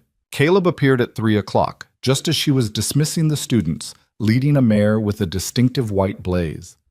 The children swarmed him immediately, asking questions about the horse, begging to pet her, and he answered each one with patience that surprised Lena. She'd known he was good with horses, but she hadn't realized he was equally good with children. "Miss Hart asked if I'd come talk about horses," he told the students, though Lena had done no such thing. "I thought I'd introduce you to Luna here, and tomorrow I can tell you about reading animal behavior, if your teacher approves." Every eye turned to Lena. She fought back a smile. "I think that would be very educational. Tomorrow at 2 o'clock, Mr. Mercer." The children cheered and scattered toward their waiting families, leaving Lena and Caleb alone in the schoolyard with the patient mare between them. "You didn't ask me to come," he said, not quite making it a question. "No, but I'm glad you did." They loved it. "And you? Did you love your first day?" Lena looked back at the schoolhouse, at the imperfect letters still visible on the chalkboard, at the scattered primers and slates that needed organizing. "I loved it more than I knew how to love anything except Maisie. Is that strange?" "No. That's what it looks like when you're doing what you're meant to do." He adjusted Luna's bridle. "I brought something for you, for your cabin, if you want it." "What kind of something?" "The kind you should see before deciding." They walked to her cabin together, Luna trailing behind, and Lena was aware of curtains twitching in windows, of conversations pausing as they passed. Let them watch. Caleb was courting her properly now, with Sunday dinners at Ella's boarding house where half the town could observe, with Saturday walks along the creek always accompanied by Sarah or one of the church ladies, with a propriety so careful it sometimes made Lena want to scream. But it was working. The gossip was dying down, replaced by grudging acceptance that maybe the widow teacher wasn't as scandalous as initially feared. Behind her cabin, Caleb had built something while she'd been at school. A chicken coop, sturdy and well-constructed, with 6 hens already pecking contentedly in their new home. "Eggs," he said simply. "For you and Maisie. These are good layers. You'll get 4 or 5 eggs a day, enough to eat some and sell the rest for extra money." Lena stared at the coop, at the chickens, at this man who kept finding new ways to take care of her without making her feel like charity. "I can't." "You can. You need protein for Maisie, and eggs are expensive at the mercantile. This is practical, not romantic. Though I'll admit the henhouse is handsomer than strictly necessary. He pointed out the details: the roosting bars, the nesting boxes, the small door that would make collecting eggs easy. I'll show you how to care for them, and in a few weeks you won't even need me for that. But Lena was beginning to realize she'd need him for other things. Things that had nothing to do with chickens or repairs or practical help. Things that terrified her with their intensity. "Thank you," she said quietly. "For this. For everything." "You're welcome. Now I should go before people start counting how long I've been here." But he paused at the fence, looking back. "You were magnificent today, from what I saw. Those children are lucky to have you." After he left, Lena stood in her small yard with her chickens in her cabin and her daughter napping inside, and let herself acknowledge what she'd been refusing to see. She was falling in love with Caleb Mercer. Not the desperate, drowning love she'd felt for Grant, but something steadier and deeper, something that felt like coming home. The weeks that followed established a rhythm that felt almost dangerously normal. Lena taught 5 days a week, pouring herself into lessons that ranged from basic alphabet work with the youngest to advanced mathematics with James Peterson, who turned out to be brilliant when he wasn't being surly. The children tested her constantly those first weeks, talking out of turn, incomplete work, small rebellions to see if she'd crack. She didn't. She remained firm and fair, and gradually the testing stopped, replaced by genuine effort and even, occasionally, enthusiasm. Caleb came every Tuesday and Thursday after school to teach about horses, tracking, reading weather signs, all the practical knowledge the children would need. The students adored him, and Lena found herself watching him with the younger ones, patient with their questions, gentle when they were nervous around the horses, proud when they got something right. He'd make a good father, she thought, then immediately pushed the thought away as too soon, too much, too dangerous. On Sundays, they sat together at church, proper and public, and afterward walked to the cemetery where Grant was buried. It had become a ritual neither of them had discussed but both maintained. Lena would stand at the grave for a few minutes, Maisie in her arms, and try to feel something beyond the complicated relief of his absence. Caleb would wait at a respectful distance, never pushing, never asking what she was thinking. One October Sunday, with leaves falling like gold coins and frost silvering the grass, Lena finally spoke at the graveside. "I forgive you," she said to the wooden marker, "for being weak when I needed strength, for choosing whiskey over your family, for leaving us vulnerable and alone.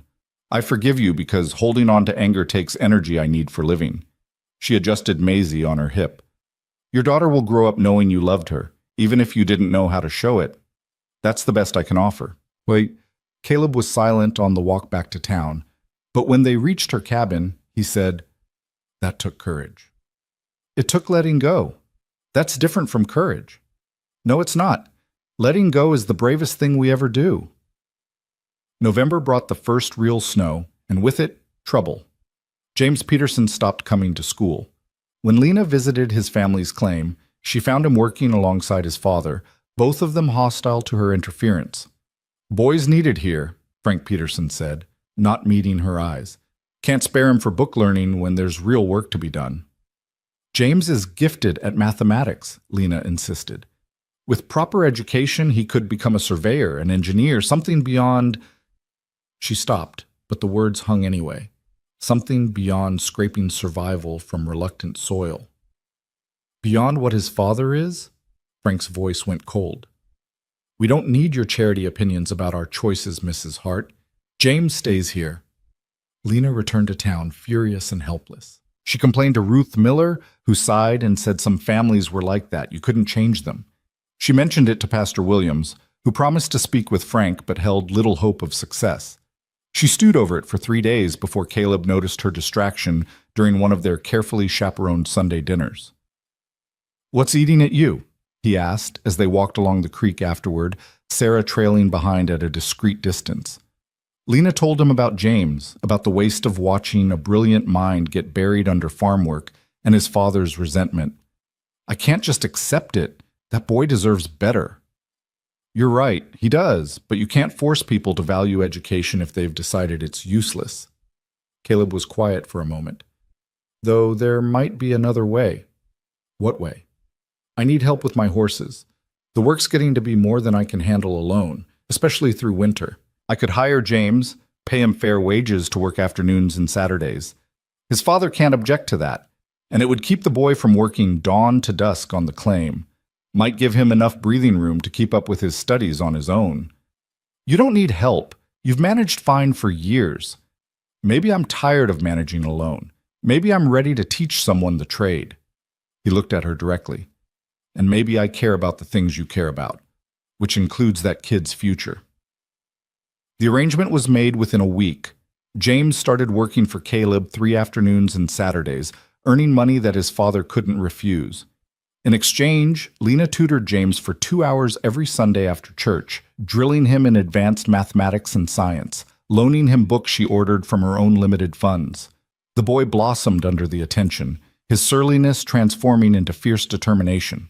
"I'm going to make something of myself," he told Lena one Sunday in December, his hands ink-stained from working geometry problems. "I'm going to prove education matters." "You already are," Lena said, and meant it. Christmas approached with the peculiar challenge of being Lena's first as a widow and Maisie's first in awareness. The baby was 8 months old now, sitting up and babbling and showing clear preferences for people and activities. Her face lit up whenever Caleb appeared, and Lena's heart twisted with the complicated knowledge that Maisie would have no memory of Grant, but might grow up calling another man father. The town organized a Christmas program at the church, and Lena's students performed recitations and songs they'd practiced for weeks. Watching them on that stage, nervous and proud and doing their best, Lena felt tears sting her eyes. These were her children now, as surely as Maisie was. She was shaping their futures, giving them tools their parents couldn't provide, opening windows onto possibilities beyond survival. After the program, Caleb found her in the crowd and handed her a small wrapped package. "For Maisie," he said. "Well, for both of you, really." Inside was a carved wooden horse, small enough for a baby's hands, sanded smooth and detailed with care that spoke of hours of work. Maisie grabbed it immediately, gumming it with delight. "It's beautiful," Lena whispered. "I wanted her to have something that would last, something to remember." He stopped, seeming to reconsider his words. "Something to play with." But Lena knew what he'd almost said. Something to remember me by if this courtship ended. If Lena decided she couldn't take the risk. If the careful structure they'd built collapsed like her cabin had collapsed, sudden and devastating. "I have something for you too," she said, pulling a package from her bag. "It's not much." Inside was a scarf she'd knitted from wool she'd bought with egg money, dark blue like his eyes, long enough to wrap twice around his neck against Montana winters. He held it like it was precious, his expression unreadable. "No one's made me anything since my mother died," he said finally. "Then it's long overdue." They stood together in the crowded church basement, surrounded by celebration and community, and Lena felt the distance between them shrinking. Not because either of them had moved, but because the space itself was changing, becoming something shared instead of carefully maintained. January brought bitter cold and a crisis that tested everything Lena had built. Little Emma Chen stopped coming to school. When 3 days passed with no word, Lena bundled Maisie against the cold and walked to the Chen family's mercantile, ignoring her students' worried faces. Henry Chen met her at the door, his usual businesslike demeanor cracked with exhaustion. "She's sick. Fever, cough. My wife is with her." "May I see her?" He hesitated, then nodded. Emma lay in a small room behind the mercantile, her tiny body burning with fever, her breathing labored. Mrs. Chen sat beside her, wringing out cloths in cool water, her eyes red from crying or lack of sleep or both. "The doctor's been," Henry said quietly. "He says there's nothing to do but wait and pray. Either the fever breaks or—" He couldn't finish the sentence. Lena knew that sentence ended with the word that haunted every parent on the frontier. "Or she dies." "Let me help," Lena said. "I can sit with her, give you both breaks. I've nursed fever before." She stayed for 6 hours that first day, spooning water between Emma's cracked lips, singing softly, holding the little girl's hot hand. She returned the next day and the next, bringing Maisie with her, teaching her other students in the morning and spending afternoons in that small room fighting death with nothing but stubbornness and care. On the fourth day, Caleb appeared at the mercantile with broth made from bones he'd simmered all night. Ella said you hadn't eaten, said you've been here more than your own cabin.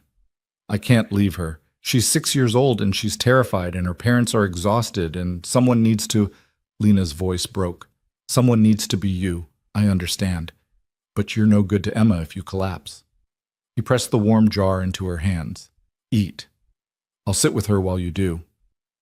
They traded off that way for 3 more days, Caleb and Lena and Ella and half the women in town, everyone taking shifts so the Chens could rest, and Emma was never alone.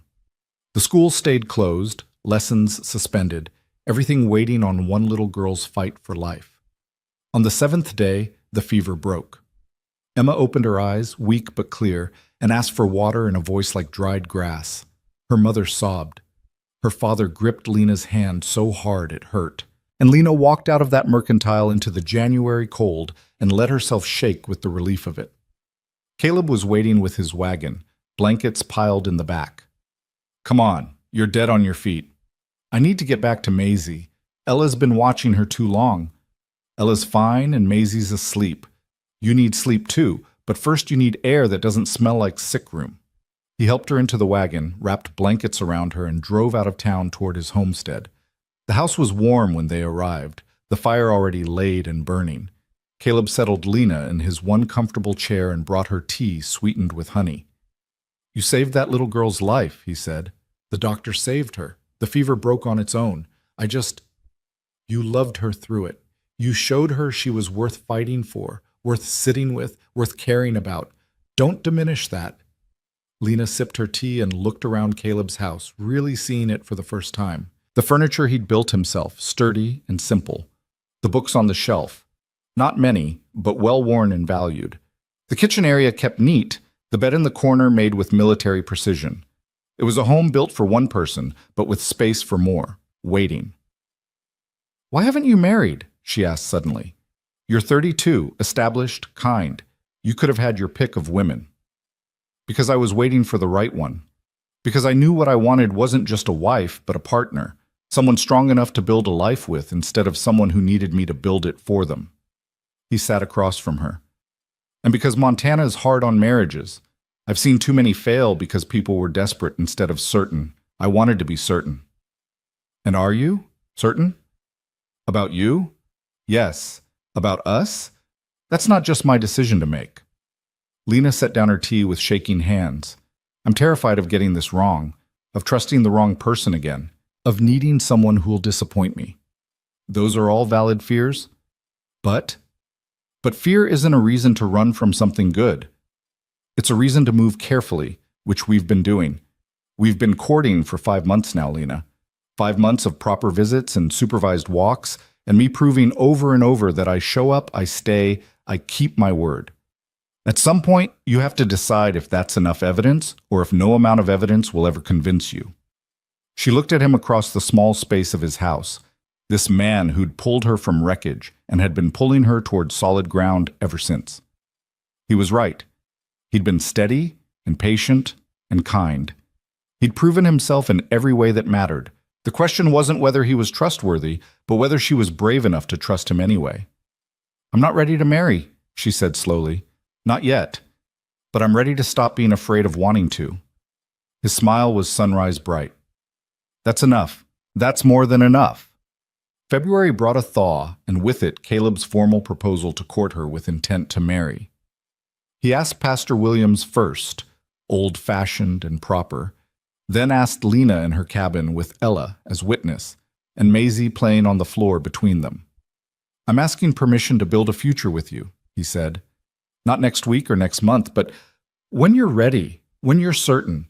I'm asking you to choose me, knowing I'm choosing you every day for the rest of my life. Lena looked at Maisie, who was gleefully destroying a pile of blocks Caleb had made for her. Looked at Ella, who was pretending not to cry. Looked at Caleb, patient and steady and sure. Yes, she said. Yes to building a future. Yes to choosing each other. Yes to taking the time to get it right. The engagement wasn't announced officially, That would wait until Lena was ready for marriage. But word spread anyway because in Silver Creek, nothing stayed secret long. The response was mixed. Some celebrated, happy to see the widow teacher finding happiness. Others worried it was too soon, too fast, too scandalous. A few fathers grumbled about whether a courting woman could properly focus on teaching their children. Lena proved them wrong by having her best term yet. Her students thrived. James Peterson passed equivalency exams that would let him apply to engineering programs, and when May came and school ended, every parent agreed to renew her contract for the following year. "You've earned this town's respect," Ruth Miller told her at the end-of-year celebration. "Not by being perfect, but by being dedicated. That matters more." Summer brought long days of light and the hard work of preparing for the future. Caleb expanded his homestead, adding a room to the house that everyone pretended wasn't clearly meant for a child. Lena painted her cabin, planted a larger garden, raised chickens that now numbered 12 productive hens. They worked side by side on Saturdays, building a partnership that felt as important as any romance. And slowly, carefully, Lena let herself believe that this was real, that the life she was building wouldn't collapse, that the man beside her would stay. On a Sunday in late August, almost exactly a year since her cabin had fallen, Lena took Caleb to the cemetery one last time. "I'm ready," she told Grant's grave. "Ready to stop being your widow and start being someone else's wife. Ready to give Maisie a father who'll choose her every day. Ready to let go of who I was and become who I'm meant to be." She turned to Caleb, standing patient in the afternoon sun. "I want to marry you. Not because I need rescuing, but because I choose partnership. Not because I'm afraid of being alone, but because I'm ready to be together. Will you have me?" His answer was to drop to his knees right there in the cemetery, taking her hands in his. "I'll have you today, tomorrow, and every day after. I'll have you in joy and in hardship, in success and in struggle. I'll have you and Maisie and whatever life we build together. Yes, Lena Hart. Yes to everything." They married that autumn, on a September morning when the aspens were gold and the sky was impossibly blue. Maisie toddled down the aisle scattering wildflowers, and when she reached Caleb, he scooped her up and held her on his hip while he made his vows. The whole town came to witness, even Frank Peterson, even the gossips who'd doubted, everyone gathering to celebrate the widow teacher and the horse wrangler who'd found each other in the wreckage. The reception was held in the churchyard, long tables laden with food the town women had spent days preparing. Lena wore a dress Claire Peterson had sewn from cream-colored wool, simple and practical, but beautiful in its clean lines and careful stitching. Caleb wore his best suit, the one he'd bought 5 years ago for his father's funeral and had never worn since. And Lena thought he'd never looked more handsome than he did with Maisie on his hip and joy written plain across his face. "To the bride and groom," Pastor Williams called, raising his glass. "May their love be as enduring as these mountains and as fruitful as this good land." The toast was echoed by 50 voices, and Lena felt tears prick her eyes. A year and a half ago, she'd been trapped beneath a fallen beam, certain she was going to die.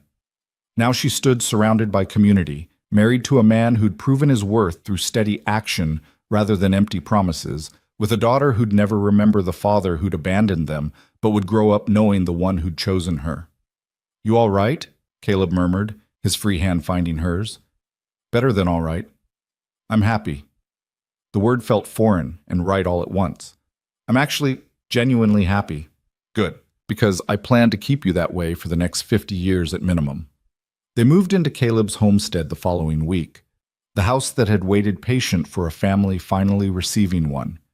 Lena brought her few possessions, the books and kitchen things, and the quilt Martha Johnson had made as a wedding gift, and they arranged everything together, making decisions about where things should go, learning the rhythm of shared space.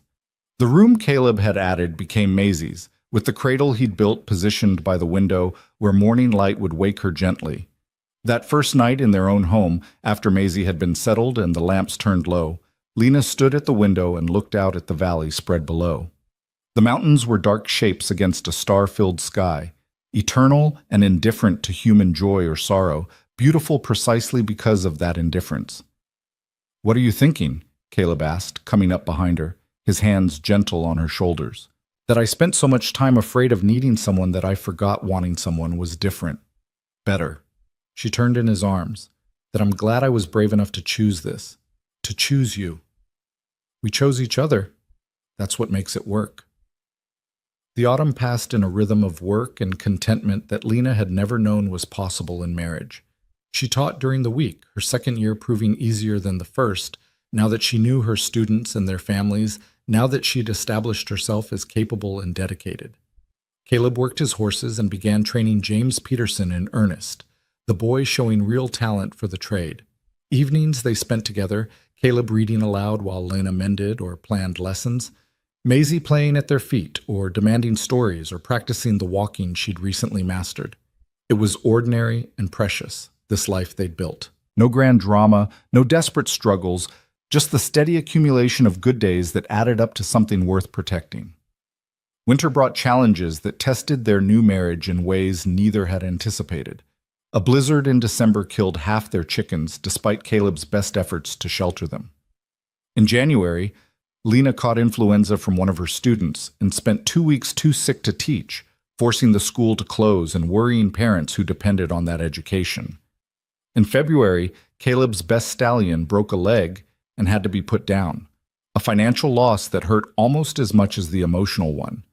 But they weathered each crisis together, neither of them collapsing under the weight of hardship, both of them learning that partnership meant sharing burdens instead of bearing them alone. When Lena was sick, Caleb nursed her with the same patience she'd shown Emma Chen. When Caleb lost the stallion, Lena held him while he grieved, understanding that tears weren't weakness, but honest acknowledgement of loss. "This is what Grant never understood," Lena said one night after Caleb had finally talked through his sorrow over the horse. "That being strong doesn't mean feeling nothing. It means feeling everything and continuing anyway." "He was weak in ways that had nothing to do with feeling," Caleb said. "He was weak because he ran from responsibility instead of carrying it. Big difference."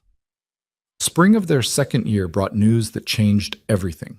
Lena was pregnant. She'd suspected for weeks but had waited to be certain, remembering the complicated emotions of her pregnancy with Maisie, the fear that Grant wouldn't care, the loneliness of carrying a child essentially alone, the knowledge that she'd have to be strong enough for two people because he certainly wouldn't be.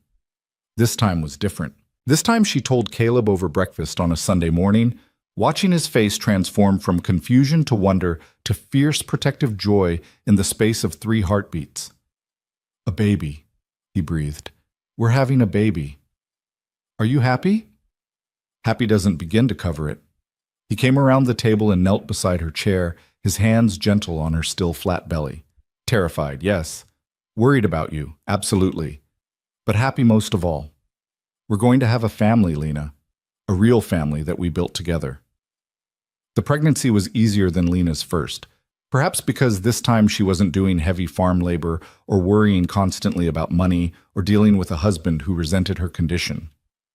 Caleb treated her like precious cargo, which drove her to distraction until she reminded him firmly that pregnant women had been working and living for millennia without excessive coddling.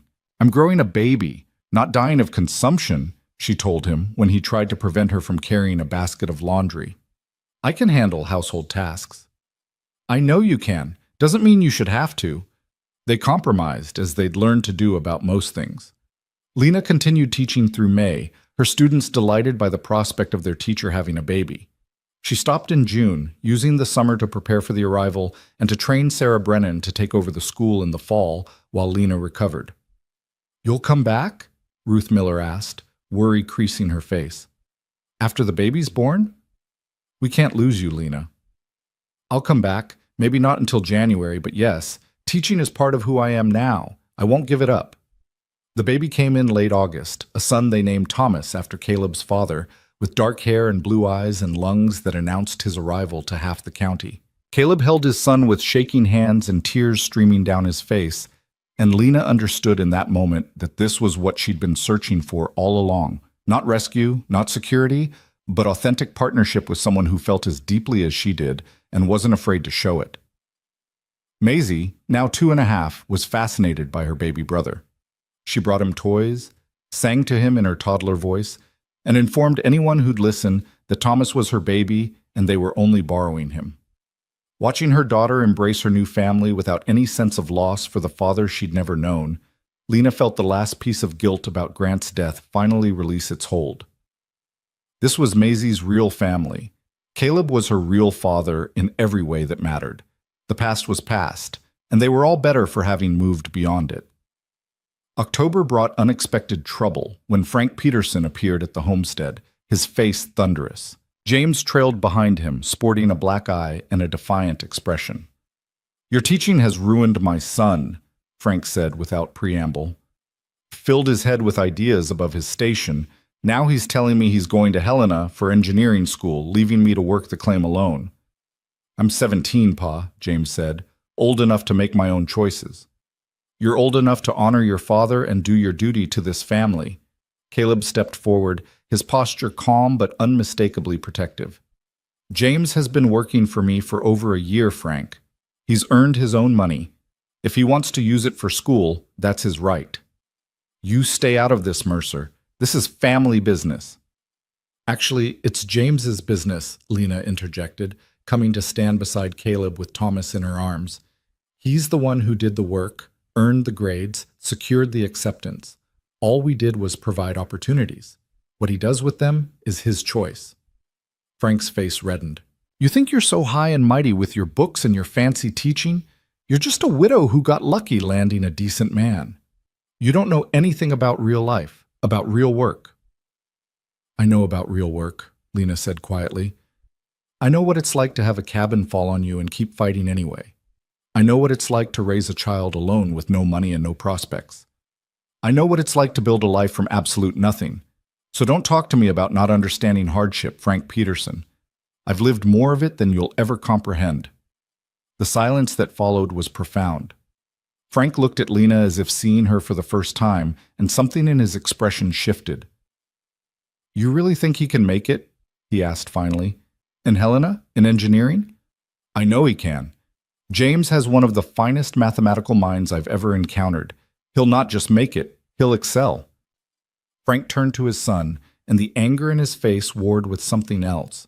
Pride, maybe, or grief at losing the boy to a future beyond the claim. "You're really going?" "Yes, Pa, I have to, but I'll come back summers to help. I'm not abandoning you. I'm just becoming something more than what I'd be if I stayed." "Something more than me, you mean?" "Something different. Not better, just different." Father and son stared at each other for a long moment, and then Frank's shoulders sagged. "Your mother would have wanted this. She always said you were too smart for farm work." He reached out awkwardly and pulled James into a rough embrace. "You make something of yourself, boy. Make us proud." After they left, Lena leaned against Caleb and felt the weight of victory mixed with sorrow. James would leave Silver Creek, would build a life elsewhere, would become the engineer she'd known he could be. But his leaving meant the town lost another bright young mind, another person who might have stayed and built something here. "You can't save them all," Caleb said, reading her thoughts as he so often did. "Some of them have to leave to become who they're meant to be." "I know. Doesn't make it easier to watch them go." "No, but you gave him the tools to succeed wherever he goes. That's what teaching is, equipping people for futures you won't get to see." November brought another kind of challenge when Ella Brennan fell seriously ill. The woman who'd taken Lena in, who'd championed her, who'd become more mother than landlady, developed pneumonia that left her struggling to breathe and too weak to run the boarding house. Lena moved back into town temporarily, bringing Thomas and leaving Maisie with Caleb so she could nurse Ella and manage the boarding house business. For 3 weeks, Lena barely slept. She cooked for boarders, changed linens, kept accounts, and sat up nights with Ella, spooning broth and medicine and hope into the older woman. Sarah helped when she could, but at 15 she was still too young to shoulder the full burden. It fell to Lena to hold everything together. "You should be home with your babies," Ella whispered one night, her voice weak but stubborn. "My babies are fine with their father. You need me more right now." "You've already repaid any debt." "This isn't debt. This is love. You were there when I had nothing. Now I'm here when you need everything. That's what family does." Ella's eyes filled with tears. "I never had a daughter, but if I had, I'd want her to be like you." Then I'll be your daughter, Lena said simply. And you'll recover because I'm not ready to lose another mother. Ella did recover, slowly and incompletely. She would never have the strength she'd once possessed, would need help running the boarding house from now on. But she lived, and Lena returned to the homestead with the quiet satisfaction of having honored the woman who'd first helped her. You're building a different kind of family, Caleb observed one evening after Lena had finished reading a letter from Ella. Not just us, but the whole town. Everyone you've helped, everyone who's helped you. It's all connected. That's what I needed, Lena realized. After Grant died, after the cabin fell, I thought I needed to be completely independent, to prove I could survive alone. But real strength isn't isolation. It's building connections strong enough to hold you when you fall. Christmas that year was the richest Lena had ever known, not in material wealth but in the fullness of love surrounding her.